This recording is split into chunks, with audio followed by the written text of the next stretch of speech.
27 నుండి ప్రారంభం కానున్నటువంటి గణేష్ ఉత్సవాలకు సంబంధించి హైదరాబాద్ భాగ్యనగర్ గణేష్ ఉత్సవ సమితి 46వ సామూహిక వినాయక ఉత్సవాలకు రాష్ట్ర ప్రభుత్వం తరఫున గౌరవ ముఖ్యమంత్రి గారి సూచన మేరకు నగర మేయర్ గారు రాష్ట్ర స్థాయి జిల్లా స్థాయి అధికారులందరితో సమీక్ష నిర్వహించడం జరిగింది.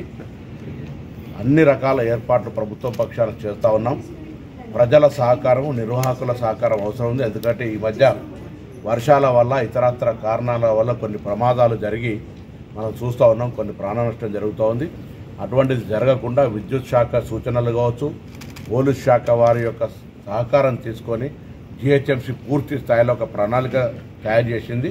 కాబట్టి భక్తులు కానీ నిర్వాహకులు కానీ ప్రజలు సహకరించండి. ఈ గణేష్ ఉత్సవము హైదరాబాద్ శోభను పెంచే విధంగా రాష్ట్ర వ్యాప్తంగా జరుగుతున్న ఉత్సవాల్లో దేశమంతా కూడా ఆకర్షింపే విధంగా నిర్వహించడానికి రాష్ట్ర ప్రభుత్వం గత సంవత్సరం ఉచిత విద్యుత్తును కూడా మండపాలకు ఇస్తూ ఉంది.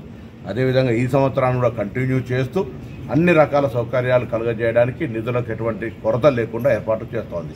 కానీ ఈ కార్యక్రమంలో నిర్వాహకులు, అదేవిధంగా భక్తులు, మంటపాల నిర్వాహకులు, ముఖ్యంగా విగ్రహాలు ఏర్పాటు చేస్తున్న వాళ్ళంతా కొన్ని ప్రభుత్వ సూచనలు, అవి ఆదేశాలుగా భావించకుండా కొంత సూచనలను తీసుకున్నట్టయితే ఎవరికి ఇబ్బంది లేకుండా ధార్మికత్వము, అదేవిధంగా ఒక భక్తికి సంబంధించినప్పుడు మనం ఇతరులకు ఇబ్బంది కలిగజేసేటువంటి పరిస్థితి ఉండద్దు. కాబట్టి ఆ దిశలో అందరూ సహకరించమని రాష్ట్ర ప్రభుత్వం తరఫున కోరుతా ఉన్నాం. సార్, ఈ మధ్య కాలంలో జరగద్దు, మంచిది, మనం భక్తి ఇతరులకు ఇబ్బంది కలగదని ఇప్పుడే విశ్వ హిందూ పరిషత్ తరఫున వాళ్ళు కూడా కోరుతా ఉన్నారు. నిర్వాహకులకు వాళ్ళ పక్షాన కూడా విజ్ఞప్తి చేయడం జరుగుతుంది.